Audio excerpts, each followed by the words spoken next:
Welcome to the J-Train Podcast. This is J-Train, Jared Freid, coming to you live from the quarantine cabin on the Lower East Side of Manhattan. We are here Monday through Friday with your emails, your stories, your questions. I say it every episode. Let me say it again. Thank you, thank you, thank you. Thank you for listening. Thank you for telling a friend. That's how it all works. I don't got a billboard. I don't got a truck. I don't got a commercial. I got you and your big fat mouth. And you got to tell your mama, your papa, your brother, your sister. That's how it all works. And ooh, it feels good when you make it your Instagram story. That's the real hunk of cheese. That's where I eat it. Oh, just take a big old bite of you feathering my nuts. It feels so good. Keep tagging a friend. Keep going. I'm putting up videos daily. No. Did you heard me right? Every day, daily. That's the definition of daily. Every single day, I'm putting up a video to make your day a laugh or to give you a laugh or two. Listen, I know I'm doing this Monday through Friday. I don't expect you to listen to me every day. I do expect you to do a little browse of my Instagram, tag a friend. That's all you got to do. That's your payment. And, support the sponsors, support the Instagram, tag a bitch, make it your Instagram your story. That's how it all works. Feather my nuts. Very excited about today's guest. First timer on the podcast. He is a fantastic comedian. This is I would describe this guest as a get. This is a true celebrity. He is the host of American Ninja Warrior. He has a new podcast called Factorious that is every Tuesday.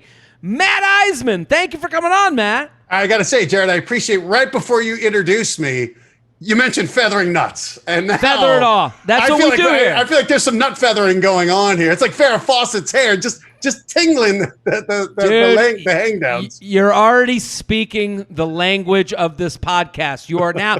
You don't even understand what you just did. I sometimes will do. I'll describe what it feels like to get someone to share the podcast, and I say it's me naked in a meadow or me naked walking through a wheat farm. Farrah Fawcett's hair. Wheat. Oh, Farrah Fawcett's hair. Come on. I grew up in the '80s, so anything. The big hair could have been Vince Neil's hair. That dude had incredible feathered hair back then. But wouldn't you want Vince Neil's hair just gently grazing the seam of your nutsack? I gotta say, honestly, if we could go back to '91 and you would have offered me that right there, Farrah Fawcett or Vince Neil, I'd have been like either. It doesn't matter. He is Dr. Feelgood. Hair is hair. I'm so pumped to have you here, Matt. Thanks, man. We have met before. I'm not sure if you remember. We met at the Improv. Yes, we did, and you were so nice to me. And I remember seeing you, and I'm like, I know this guy. I was like, I was legitimately and you came up to me. I'll say this, I was so, it was so nice of you. You were like, I was on at the Improv. I'll tell the listeners now. I do understand, someone says, oh, we've met before. I'm like, oh shit, I hope I was nice. You couldn't have been nicer. Oh, good. My mom will be thrilled. Now we've gone from feathering nuts to at least my boy was polite. You were so nice and thanks, and so funny. So you were hosting the show. You were great. You were hilarious. And you came. And I was nervous. I don't do a lot of LA stand-up. I don't go out there all the time. I'm doing a 4-minute spot, a nothing spot, and you come up to me and you go, hey man, I've heard you on a podcast before. You heard me on Kumia. You heard me on that show. And I was like, that is, and I recognized you before, and you came right up to me. So it was just such a nice thing, and I appreciate it so much. I appreciate that. And for me, it is one of those things where I love. Listen, I like having my nuts feathered too, right? I mean, sure. Obviously, we're in entertainment for a reason, and the need of the crowd and all that stuff. But I really, when I heard you on a podcast, I love your energy. You're obviously enthusiastic like me. But the other thing is, I don't feel like you're this insincere, cynical guy. You have a good, positive vibe about it. I appreciate which I love. That. I love that, and especially in comedy, where I think when people come to a new a new area, there, there's a little bit of, sometimes there can be like the pissing contest. And I'm like, man, I always feel like I think we all rise together, and I love when people bring a good energy, and you're funny. I think that's so interesting. It's like, you're obviously an athlete. You're a big dude. So like I played sports growing up, and it is interesting. You go into comedy, and I never thought there would be like bravado. Like I just never saw that as part of the deal. And you're right. You go into some places and you can feel the tension. You can feel the side eyes. And it's like, I was like, that should happen in like tennis. Like that should happen in like. But to me, it was always the insecurity. Like I remember when I was starting out, I was frightened if someone was funny because I thought I can't follow them or they're not going to think I'm funny. And I always felt like it was just that insecurity when people were busting balls, because the reality is this, if someone's funny, you love being around funny people, because I think it always makes you funnier. And that's, I think New York does that great. That, if you go to the Improv, the Factory, or particularly the Store, there's a good hang, but New York, it just feels like the comedy community is so solid. And I feel like there's ball busting, but you guys look out for each other there too. There's a little bit. Absolutely. It was just. It is a weird thing. You're like, okay, I did this because I like busting balls with my friends. So when you meet someone like that, like this is now becoming the mutual admiration society of the part of the podcast. But like when you find someone that's like, that's a ball buster, that's a guy who hangs. Like I'm always like into that, and I'm so pumped to have you here. Also, for people that don't know, you're the host of American Ninja Warrior. Yeah, buddy. Is that a fun gig? I mean, you're not going to say it's not. But no, again, I'm enthusiastic. I played sports growing up. I love sports.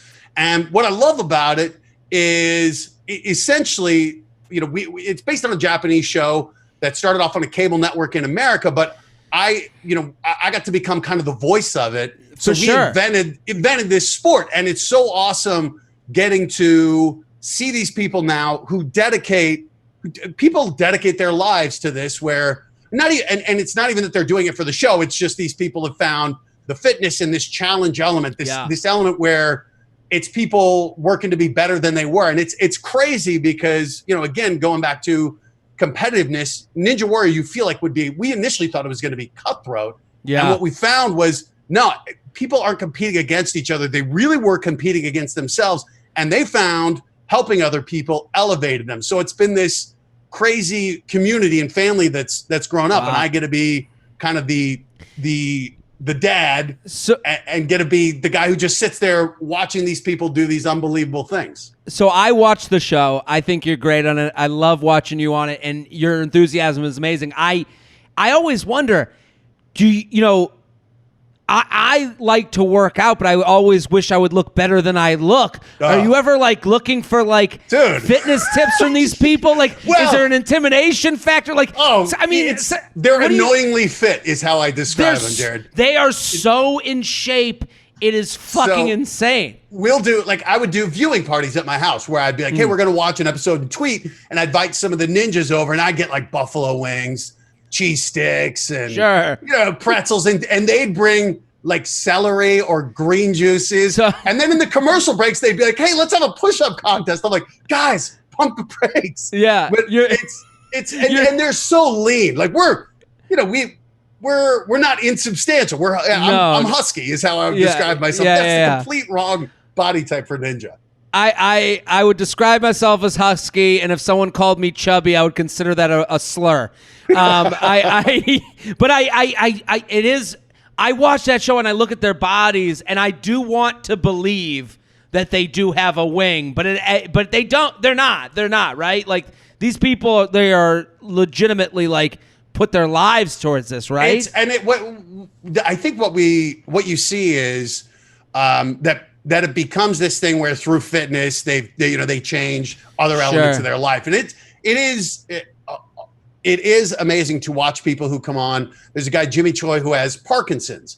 And he was weighing he's probably like 5'9". He was like 220, 230. His disease was really impacting him. And then he kind of came to this realization that working out was the best thing to help his Parkinson's. So all of a sudden, this guy fitness becomes his life, and ninja becomes the way, like where it's not just, hey, I just don't want to sit on a treadmill. I want a challenge. I want some way to see I'm progressing. And now, this guy's on Instagram doing like these push-up challenge videos against 20-year-olds. Yeah. And you see how this guy used Ninja Warrior and fitness to battle this disease that was taking his life away.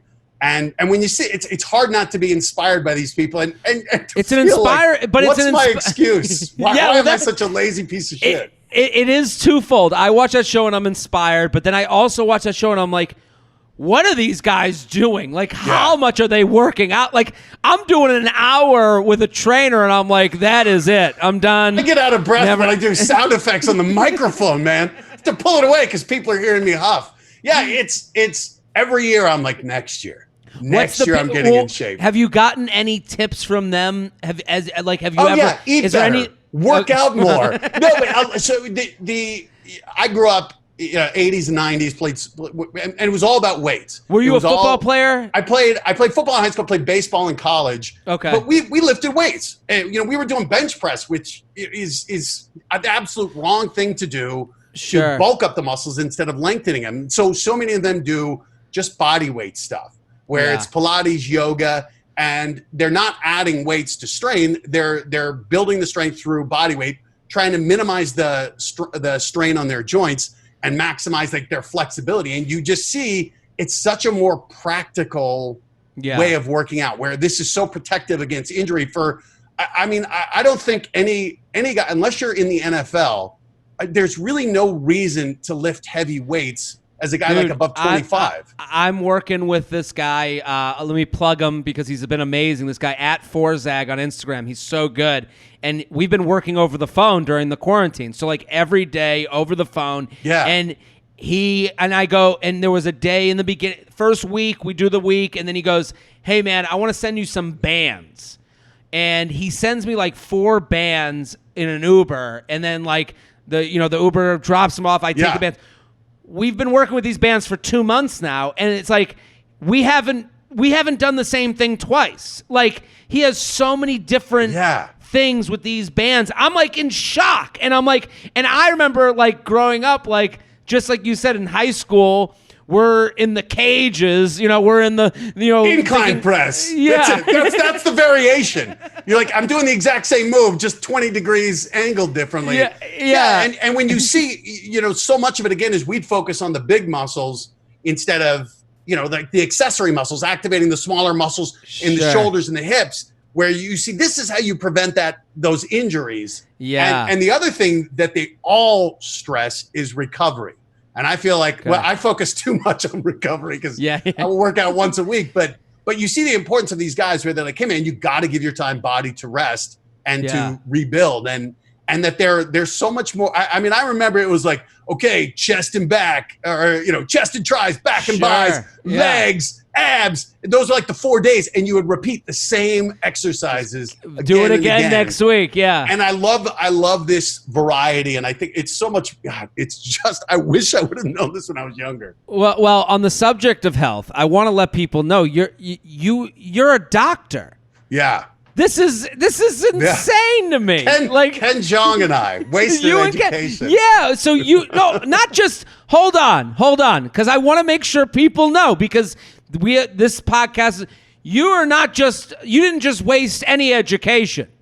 You wasted a Princeton and Columbia education. Yeah. Princeton undergrad, Columbia for your PhD, is that what it was? MD, Columbia for the MD. MD, whatever. Yeah, correcting me because I'm a fucking idiot. I don't know the difference. Dude, are you kidding? Like, okay, so you're a doctor. You're a good-looking dude. And I remember my parents, when I told them I'm going to do comedy, like I was leaving selling life insurance at 25. That's fucking nothing compared to what you're talking about.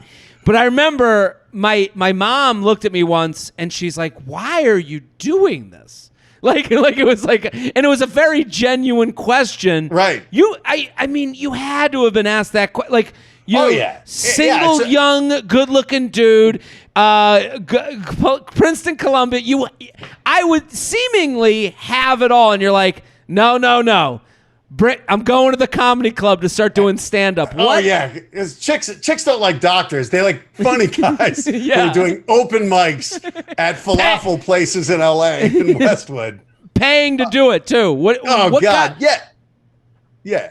What was like the first, and how do you tell your parents? That I think a lot of people, because we have a listenership in the like 20s, and they're all like sitting here going, maybe they're doing something they don't like, and maybe they're worried about taking the next step. Because we're going to get to the emails, jtrainpodcast@gmail.com, jtrainpodcast@gmail.com. We're going to get to the emails, but anything can be sent in. So I do get emails that are like, how do I change my life? And, So I get that a lot. And when I look back on it, it is surreal. Like thinking back to when I was a doctor, it feels like a separate life, a lifetime, like a previous life. It's been such a dramatic shift and so much has happened. I think it was, I kind of fell victim to what looks good on paper, like what fit my life on paper. And medicine was a great career I love science. I loved helping people. I thought it was just a field that would be satisfying and check off all the boxes. But when I got into it, when I was doing my training, I was training in internal medicine at the University of Colorado. It was just one of those things where you're like, this is not a job.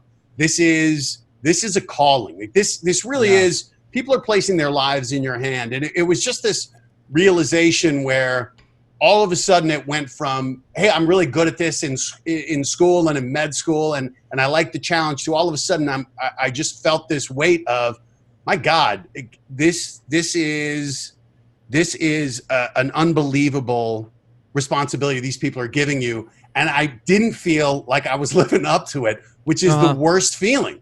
I feel like a fraud. When I was going into the hospital, I just felt like I am a fraud. My patients are not getting the care they deserve, and I feel awful because I'm not happy doing it. So that's kind of what motivated me to think, and I didn't think, I'm going to do something else. I thought I gotta figure out what's going on in my head, because I should be loving this. I should be loving what I'm doing.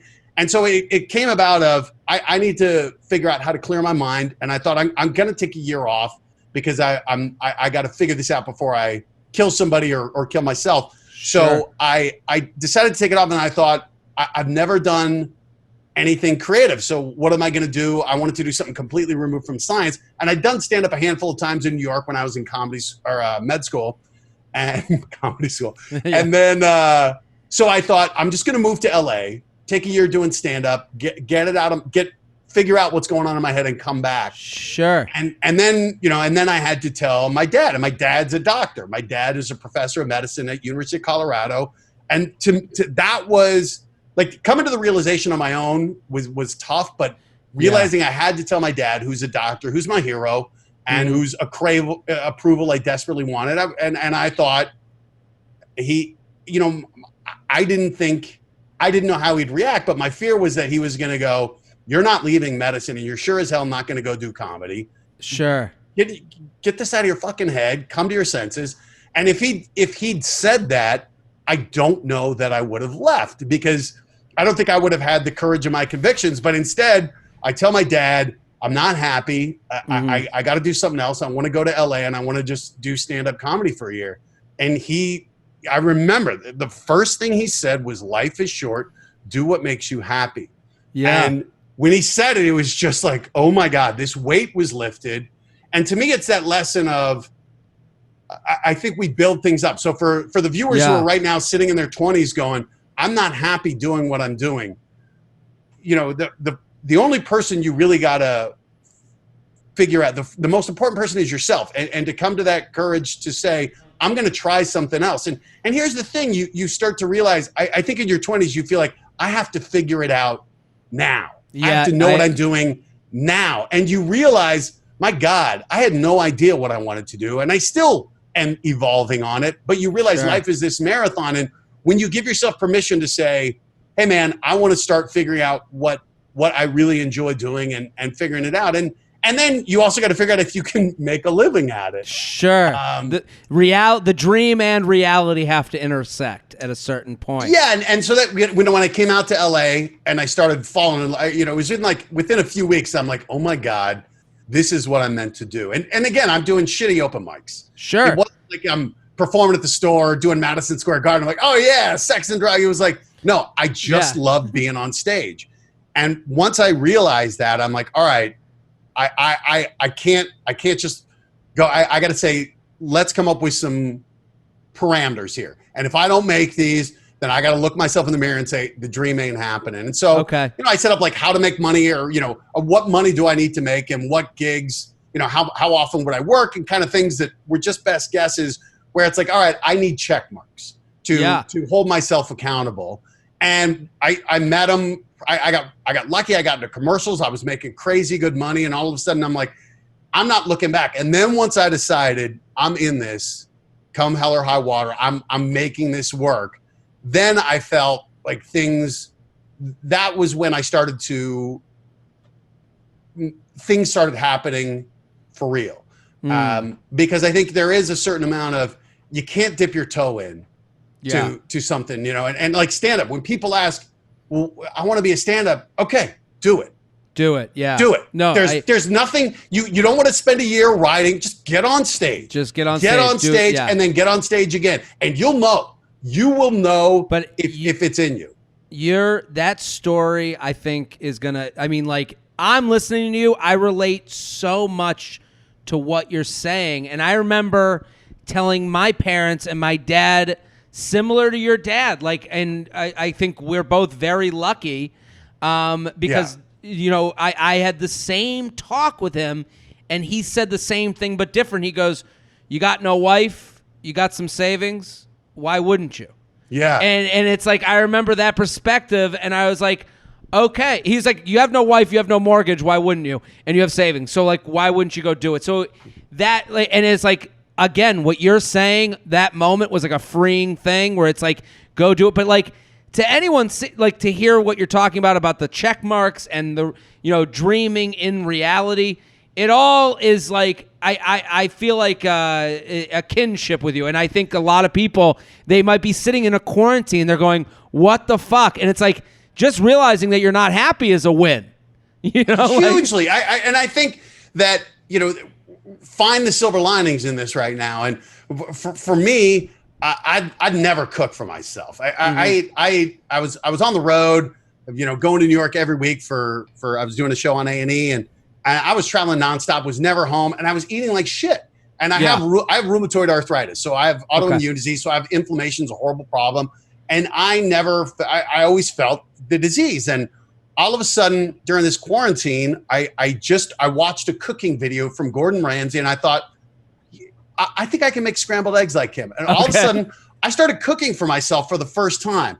And what was amazing was, and it's so fucking obvious, what you put in your body makes a huge difference. And it was these lessons that we're learning in quarantine, where this is a chance. I never would have taken this on my own. I never would have stopped. I never would have slowed down and said, hey man, how am I living my life? Let me reevaluate this. What am I doing? Let me reevaluate this. And so it's one of these things. This is a national catastrophe, a worldwide catastrophe. Yeah. But it's also like, all right, well, find a silver lining in this. And this is a chance to change and say, am I happy doing what I'm doing? Where's the opportunity? So we're going to do some emails, and I'm so happy you're here. Everyone needs to go follow Matt Iseman on Twitter and Instagram, at Matt Iseman, at Matt Iseman. This is the feathering sign right here. There's a feathering going, and it's going to be all over my social medias.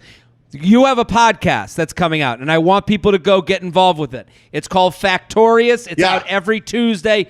Give us the 1-minute commercial for the show. What is the podcast? It's a game show. It's trivia for everybody. Essentially, the hook is we give you a clue, and that is the initial or initials of the answer. Then we give you the facts about it.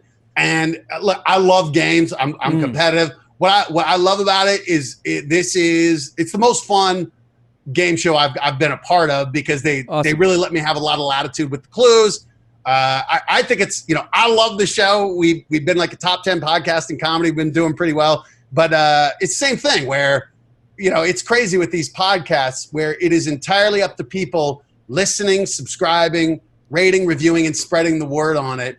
And it's been fun, like seeing people who love it and spread the words, give us the feathers. A little feather the nuts. And I also, like, for me, I love podcasts and I love what it's evolving into, okay? This is a very different show than is out there right now. Factorious is out there. You like listening to this podcast, I'm sure, because you're listening right now, but also, let's change the book on. Let's take a different book off the shelf and let's listen to Factorious. So go check it out. Get subscribed to Factorious. It's every Tuesday. Let's do the emails. You ready? Let's do it. We are sponsored, people. The J-Train podcast is brought to you by Magic Spoon. Remember breakfast cereal? Do you remember breakfast cereal? Oh, how good did it feel? Pour yourself a bowl. You put just enough milk to hit the bottom so it stays crunchy at the top, not too soggy at the bottom. Ooh, nice little snack. I was a big bedtime cereal person. Sneak downstairs, grab a bowl, but then I would wake up the next morning feeling full and gross and not like my normal self. And breakfast as a kid used to be fun. Like, this was a fun thing. And then it became my snack, and then I made it unfun because I was like, one bowl? What am I, a loser? I could have 7 bowls. It's just cereal. Then you realize you wake up the next morning, and you're like, oh my God, I can't even walk. I ate so much cereal. Magic Spoon's the answer. It's a new cereal company that's discovered a way to recreate your favorite childhood cereals with 0 sugar, 12 grams of protein, and only 3 net grams of carbs in each serving. That's great. And it tastes too good to be true. Magic Spoon offers 4 flavors based on all-time classics: cocoa, fruity, frosted, and blueberry, plus a variety pack that lets you try all 4. I love the cocoa. The cocoa, you get the milk that turns to cocoa milk. That is my go-to. Magic Spoon spent over a year working on with the best food scientists and chefs in the world to recreate the taste and texture of classic sugary cereal, but it tastes so incredible that you'll never guess it was healthy. It's keto-friendly, gluten-free, grain-free, soy-free, low-carb, and GMO-free. You've got to try Magic Spoon to believe it because it tastes amazing. I think it's a great snack. What a great, you had dinner, you're sitting on the couch, you're like, ugh, the day of eating's over. Nuh-uh. Get some Magic Spoon, and you won't feel the guilt. Go to magicspoon.com/JTrain. Let me say it again. magicspoon.com/JTrain to grab a variety pack and try it today. And be sure you use my promo code JTrain at checkout to get free shipping. And Magic Spoon is so confident their product is backed by a 100% happiness guarantee. So if you don't like it for any reason, they'll refund your money, no questions asked. That's magicspoon.com/JTrain. Use code JTrain for free shipping. Thank you, Magic Spoon, for sponsoring the show and bringing back childhood favorites that won't leave us bloated. Boyfriend keeping pictures from, quote-unquote, before we met.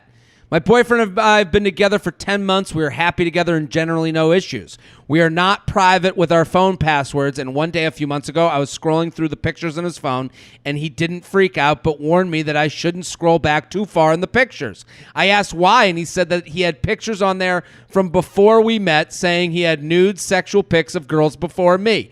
The pictures were not of exes, but were of one-night stands / random girls that he had snapped. I asked him to delete the pictures, but he said he didn't want to get rid of them unless we were more serious. I was initially annoyed as expected, but I didn't think he really had any intention of meeting with or talking to the girls, so I brushed it off. Flash forward to a few days ago, the topic came up again, and I asked if he would delete those pictures. I explained that it felt disrespectful towards our relationship and felt like he wasn't taking me seriously. He gave me the same answer as he did a few months ago about making sure we were serious. I have no issue with him watching porn, looking at random models' pics, so I don't see why he won't budge on this. Even if we were to break up in the future, I feel like he could get nudes again. So I don't see his perspective here for keeping sexual pictures of girls from before we met. Am I being controlling, or is this wrong of him to do? Would love your thoughts. Matt Iseman, what do you think? Wow. I gotta say, I see what she's saying. Look, I think it's become an issue now, right? Because she asked him to delete them. And I don't know if that's totally fair or not, but I think because there's a certain amount of, we all have a past. Yeah. And it's part of, hey, it may not be great. You may not like the past, but it got me to where I am.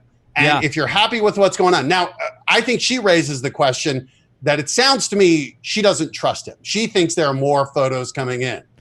And there's a certain amount of, look, if these are the old photos, she's got to ask herself, like, why is it bothering her? And she says it makes her feel disrespected. What is it? Does she think he's looking at them? I mean, he's keeping them. Is it for him trophies? Is it him because he doesn't want to commit? And to me, I think this is just, it's which she acknowledges, is the relationship serious enough?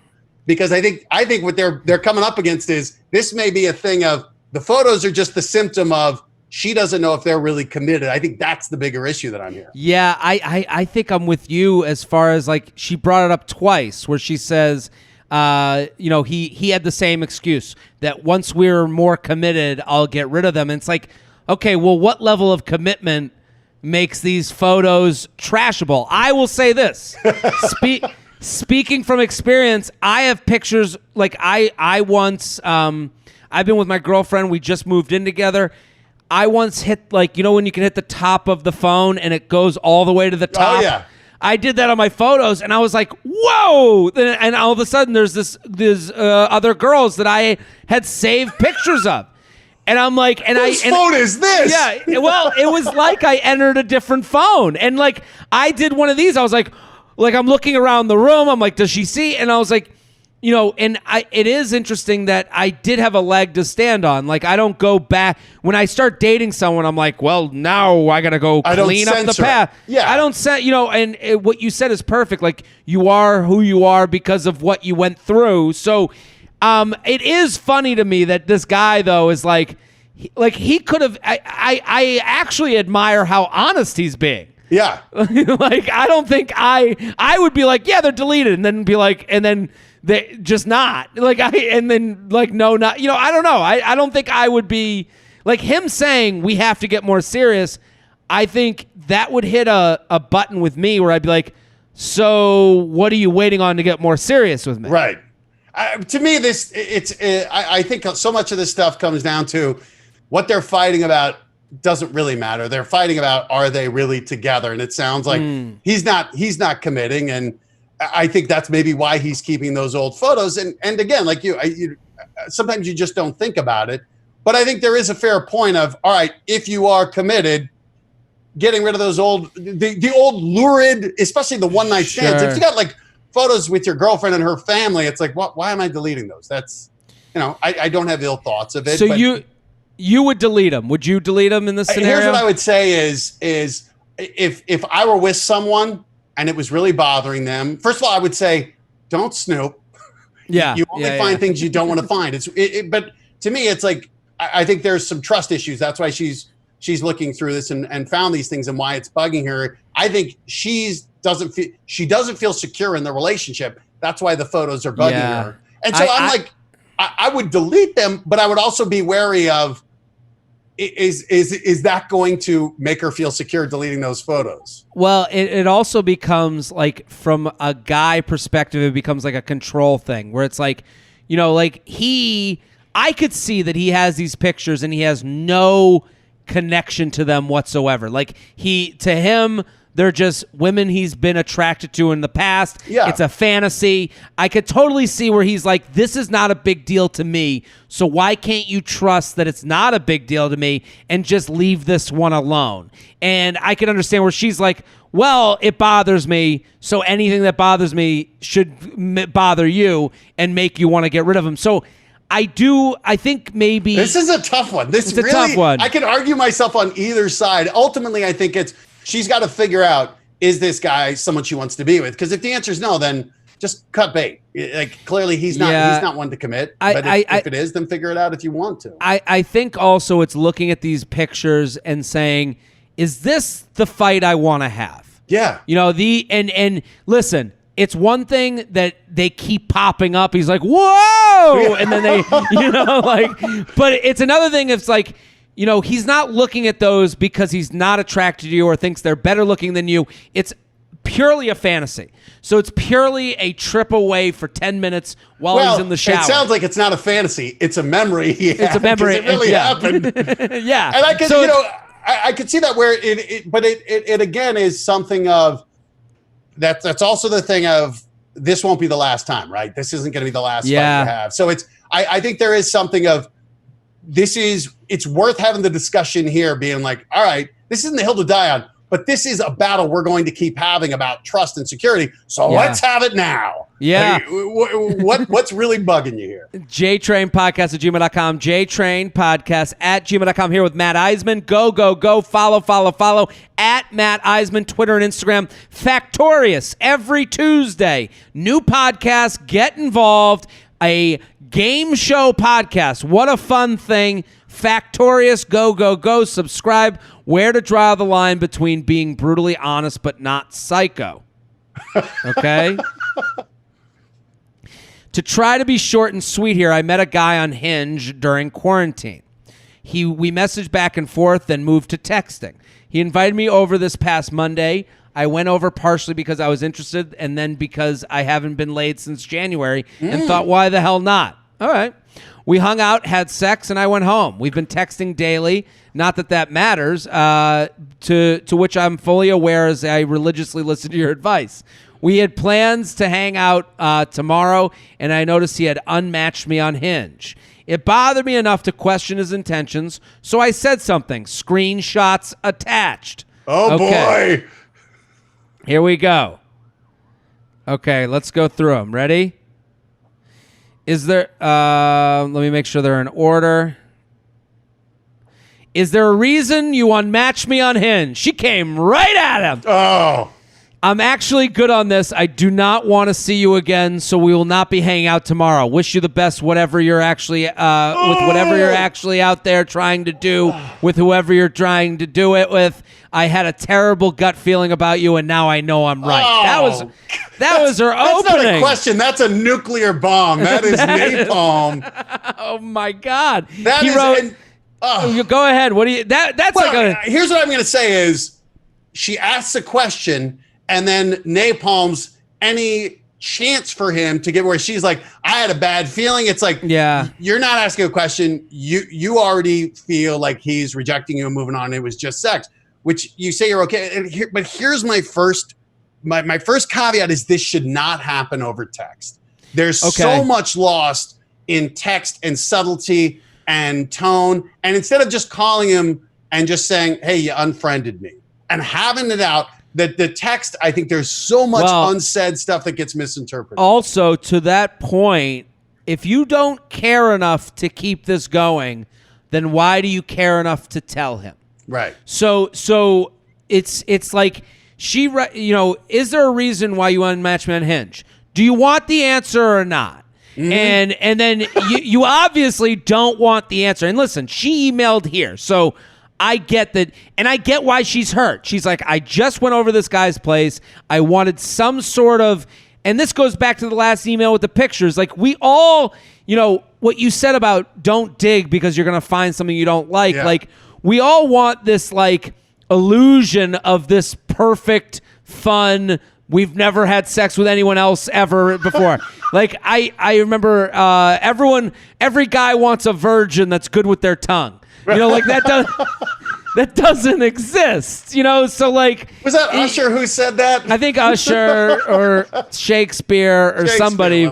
But I think, to that point, it's like we do want some sort of illusion that lets us live in the world that you're the only. And so I understand why she's hurt. I understand that she saw something she didn't like, and she is immediately connecting it to.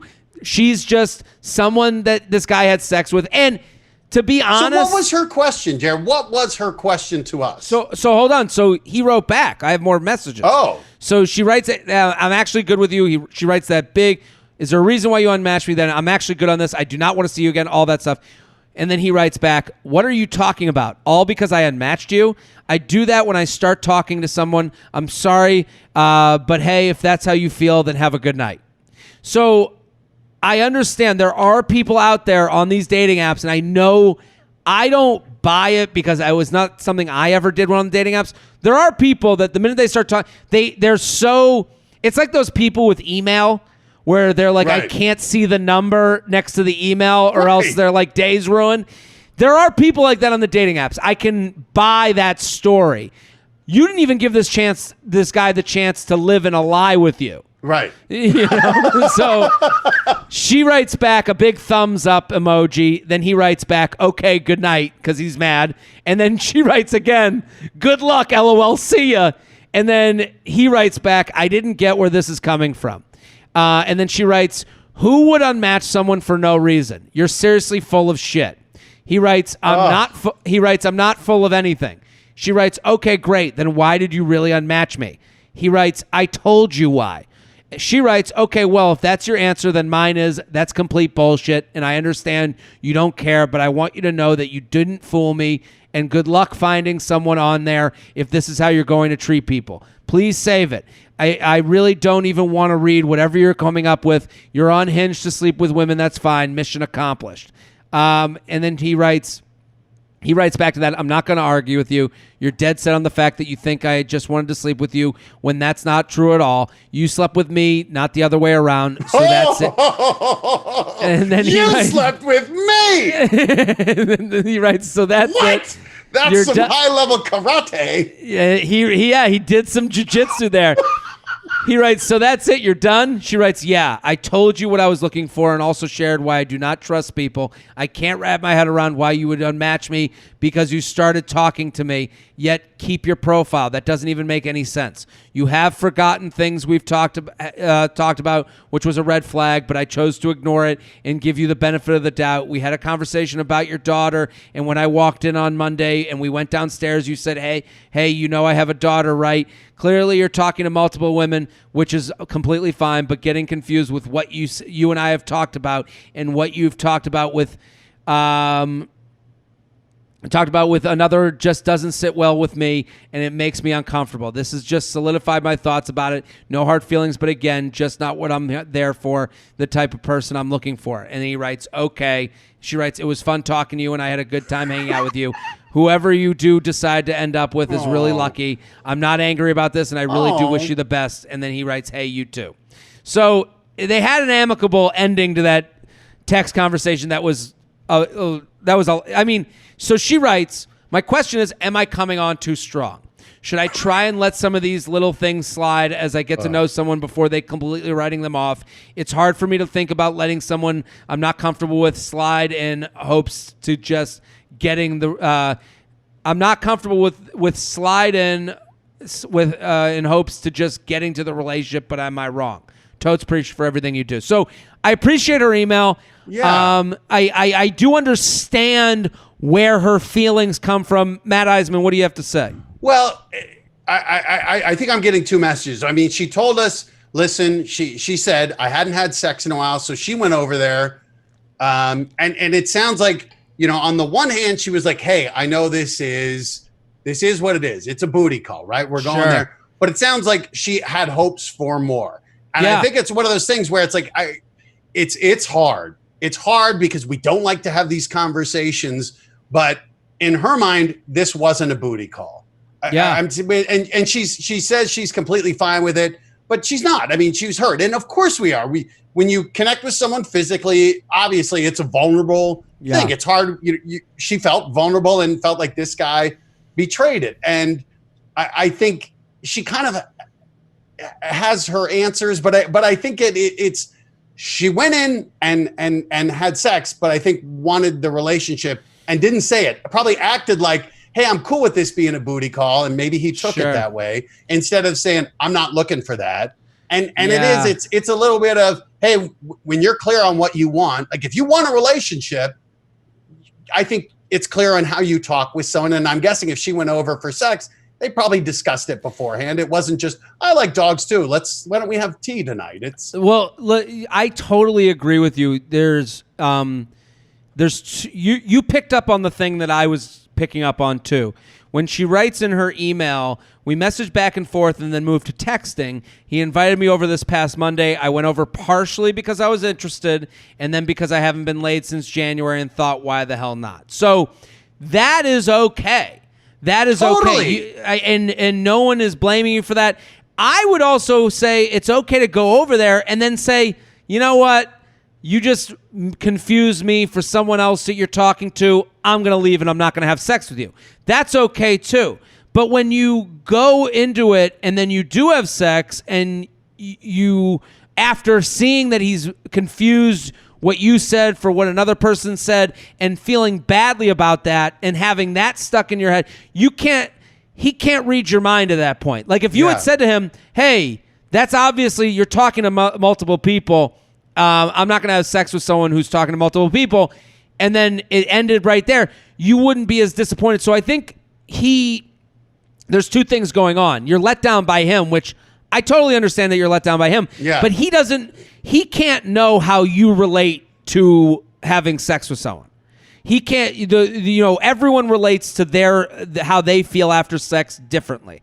Everyone and listen, if you came out of this feeling badly, which is okay, to me, going to him and blaming him for unmatching you and making you feel worse on top of it, it doesn't seem like it seems like it could have been anything at that point. And I think that would be my note to her was this is all totally valid. Just what you said. Yeah. If you wanted to have sex and if all of a sudden you realized you had feelings, all of that's fine. I would just say that first message to him, again, you texted, you have his phone number, you could have called. I think these things are so much, it's harder, but you gain so much more hearing someone's voice and hearing their tone. And I think she put him on she put him on blast with that first right thing. Away. And it's like, you didn't give him a chance because you felt this way. And I think, I don't know what she was, what she hoped. But that's the thing. If you're saying, fuck this dude, he unmatched me, fuck it,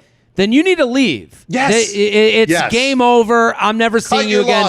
Cut your losses. But if you're going to ask him and not believe any answer, like I never did that. I never unmatched on a dating app. I have heard of it happening. That excuse is not new to me. If you're asking them and that's the excuse they give, you have to be okay living, to me, it sounds like it's easier for the emailer to say, he's a dick, go fuck yourself because it didn't go perfectly how she saw it going. Right. Instead of working through it and having to deal with someone that she doesn't necessarily trust and, is the second date. She didn't want to, she was like, I'd rather feel awful right now than feel awful for like a month with this guy who I think is going to let me down, which I understand, but I think, his excuse does live in the land of valid excuses, right? Even though it's something I've never done. So it's not like he was like, oh, I unmatched you because a little elf came into my room and unmatched you. It's like his answer isn't, but it's not a right or wrong thing. Like she's not wrong and he's not wrong.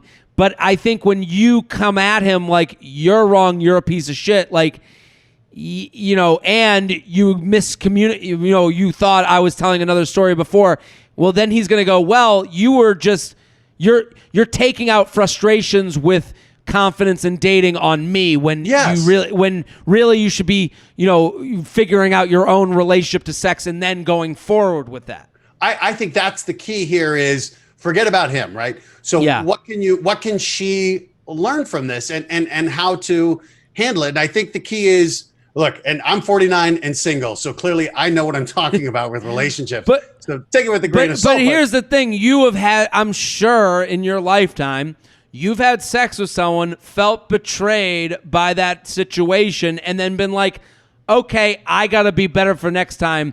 I'm not going to do those same things I did once. 100%. And I think the way this becomes a growing experience is either you just cut bait and you realize, hey, I wasn't clear about it. I wasn't clear about what I really wanted. I didn't express it. Or you take this as an opportunity instead of lobbing Molotov cocktails that make you feel good and say, like, I showed him. It's like, hey, have this conversation. Try to have this conversation as an adult. And it doesn't matter whether he does or not. I think that's when you grow, is to be able to say, look, I know I didn't spell this out, but I got to be honest. I after the other night, I enjoyed it, and I'm looking for more. And if you're not, that's totally cool. But I want to be adults about this. So let's just lay our cards out. Now, he might go, oh, no, I love you, and be lying. But it's, again, I think it's one of these things of nobody's going to solve this for you. I doubt you're going to meet the perfect person if you keep making these same mistakes. And believe me, I'm saying this to myself. It's really hard, I think, to be the adult and communicate open and vulnerably. Well, and I think that's where we get into trouble. This is like fake. This is fake vulnerability. Yeah. Because you're just calling him out without taking any, you're saying, and you did this and it's like, I totally agree. If she had come in and been like, hey, I'm having a different feeling about the sex. After I saw you unmatched me and I kind of put that together with you miscommunicating, it feels like you're talking to a lot of people at once and that doesn't make me feel good. If you want to take me out again, just know that's something that's not going to fly in my zone. But I'm leaving that ball in your court, and you're more than welcome to come back to me. The J Train podcast is brought to you by Figs. I got to say, right now, all of our perspective on doctors and healthcare workers and nurses has changed forever, right? They're doing heroes' work. They're putting on that cape every day, taking care of people and going and being at the hospital, and taking care of the ones that most need. And it is really a hero's job that they're doing, and I'm so appreciative of them. And I think I can speak for people listening to this podcast. You think of them in a whole new way after this everything that's been going on with this quarantine and the coronavirus. These frontline workers, these doctors and nurses are going in and day out and risking their own health to make sure you feel better. I think there's something all of us can agree on. Nurses, doctors, dentists, and people who work in the medicine and healthcare are superheroes. Did you know a nurse walks about 5 miles per shift? So they shouldn't they have scrubs that support them in every possible way? Abso-freaking-lutely. Figs is an amazing company that is making scrubs stylish and functional for people who deserve it most. No more scratchy, ill-fitting scrubs with Tweety Bird on them. Every set of Figs is antimicrobial, anti-wrinkle, moisture-wicking, and made with stretchy, super soft fabric and pockets. Some of their styles have over 10. You can carry a small hospital in there. Figs are comfortable and look like normal clothes. Their pants have yoga waistbands and come in a variety of styles, from classic straight leg to joggers and skinny styles. Plus, they have lab coats, jackets, totes, and compression socks, too. I got to say, I have Figs. I got a pair for Jess. We love them. They are wearable, and you can wear them on, great for flights, the work from home, long drives. It is comfortable, but also very usable. It is not just something that you would wear in the house and have to change out of so you can go get a coffee down at the coffee place. You can wear them in and out again, and they look good and comfy, and you can understand why so many doctors and nurses and frontline workers depend on them, because they actually wear well. So I want you guys all to get involved with Figs. It's an amazing company. So is there a doctor in the house, or a vet tech, or a radiologist, or any other awesome human in the medical industry? And even if you don't work in the medical industry, you definitely know someone that does and should tell them about or gift them. Great gift. Get them Figs. Listeners of the J Train podcast are getting 15% off for a limited time. Go to wearfigs.com. That's wearfigs.com. Enter code JTRAIN15. That's JTRAIN15 at checkout. Go. Get 15% off. Buy these for someone that you love in your life. Figs. It's wearfigs.com. Enter code JTRAIN15. JTrainPodcast@gmail.com. JTrainPodcast@gmail.com. Here with Matt Iseman at Matt Iseman. Instagram, Twitter, go follow. Factorious every Tuesday. Let's do one more email. Does that sound good to you? I'm loving this. Love it, man. This is great. Let's do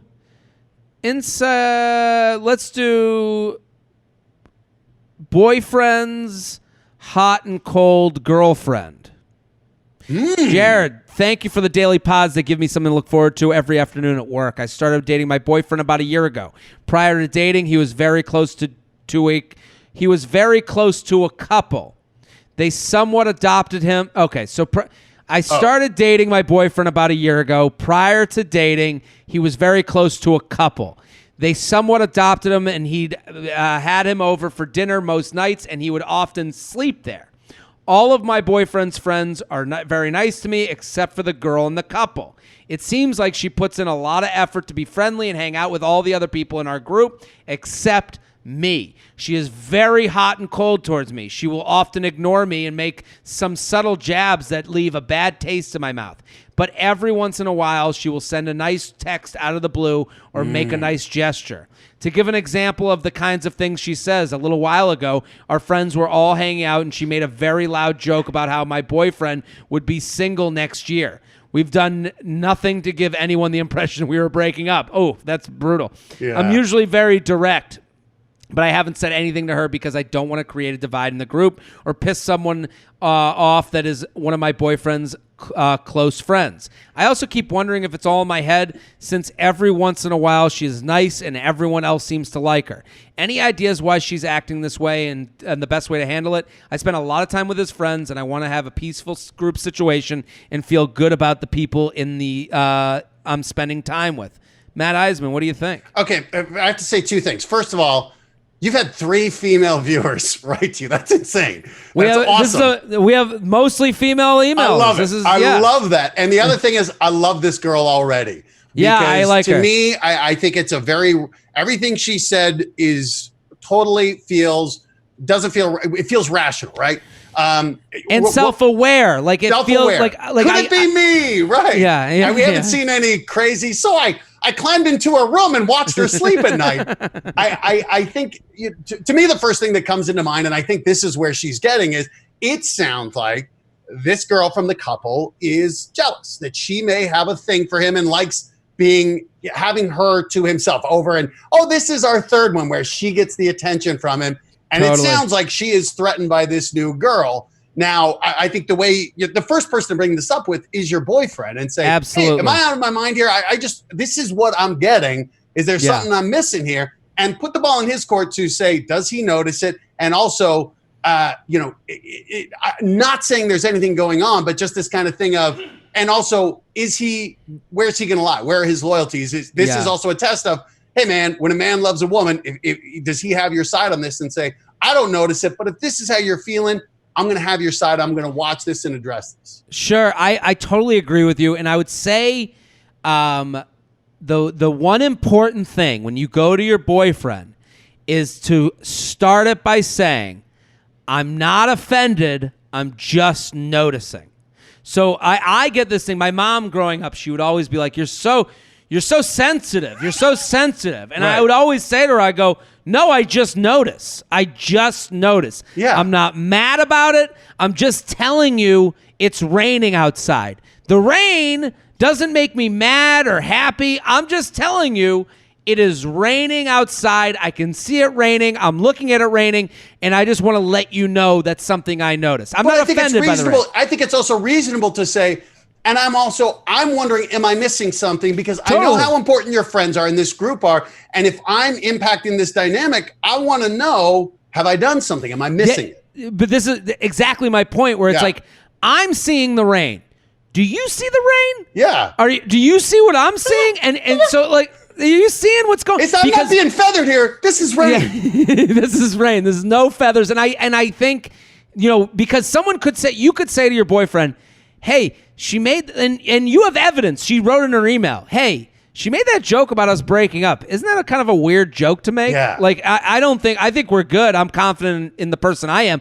But it feels like, and I totally agree with you, this person feels intimidated. You are some sort of a threat to her attention. And if she's sending you nice stuff, she sounds very manipulative as a person. Yes. Like, it sounds like the type that it feels like someone that wants to have the dinner party while everyone tells them how good the dinner party is. And if anyone else has a dinner party, then they're offended and they sulk in the corner because it's not their own. So here's what I'm wondering too, is she the only woman in that group? Is it like a whole bunch of guys in their 20s and she's the one who's married and she kind of likes being the mother hen. She likes being, hey, she's the woman who can hang. And now is her coming in even threatening to just her status in the group? I mean, it sounds like if it's all, no, there are all these other couples, but then that would beg the question too. The other girls seem cool. What is it about this girl? Is she just being protective?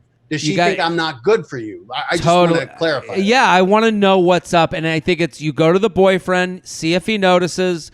In a week, you guys hang out. He'll come back. If he's there to be your boyfriend, he'll go, you know what? I did kind of. She is kind of weird towards you. Yeah. And then you go. Can you figure like? And then you guys together. This is actually like a bonding moment where you guys totally. You guys are like discussing like why would she be like that? You know. And I think the one thing is to realize, and I can't. I think the danger in these situations is to be like it's personal. It's not personal. It's actually this person's fucked up and they're taking their fucked up out on you. So you have to almost look at it like a zoo exhibit. So because that's a great way of putting it though. You know, like we're like I can't, it ain't about me. It's not about you. So I think going to your boyfriend with that attitude, because if you go to your boyfriend and you go, this fucking bitch won't, and it's like, then he has to like be secretive around her. I don't care, but she's a bitch. Yeah. Then he can't answer a text. It gets weird. You need to have him. You need to win him over as a companion to laugh at this person who's fucking crazy. Because I also think it's also reasonable to say, hey, I don't care, but it gets a little old, and if she's just going to be like this, I'm not cool with that. I'm not cool with kind of getting shit on or getting undermined every time. That's the next step. Yeah. The first step is like 100%. I get that she seems to have a problem with herself that she is taking out on me. Do you notice it? Then he notices it. He comes to you. You go, listen, if it happens, and then he'll not want to hang out with her anymore. Yeah. He'll go, I don't want to, and then he goes and talks to her husband. Hey, is there something going on? And then the husband goes, he meant, it goes up the line from there. I think this woman's responsibility is just to be like unoffended. No, it's not about her. Present it to the boyfriend. And then you guys get to have fun talking shit about someone who's out of their mind. And I will say, though, all these three questions highlight how much goes on in our heads. So much. For the women, just for the women, though, we do it too. Even though we've seen Carefree, sometimes we're like, I don't know, am I missing something? Yeah. Where it's like, you see how much if that just is unexpressed. That the communication is so key to just be able to be you want to be with someone who you can bring this up with. Not with someone where you're like, oh, no, I could never bring that up because he gets mad. Like, why would you want to be with someone like that? Not at all. Listen, Matt Iseman, thank you so much for coming on. This was fantastic. Bro, I loved it. Dude, this is great. I'm on the J train, bro. Love it. Everyone go follow Matt at Matt Iseman on Twitter and Instagram. Factorious. That's the podcast. Yeah, buddy. Go listen. It is a game show podcast. I think that's so awesome. I love where the podcast world is going. Everyone go follow. I'm Jared Freid. We're Monday through Friday. Keep telling your friends. Keep feathering these nuts. We'll be back next episode. Boom.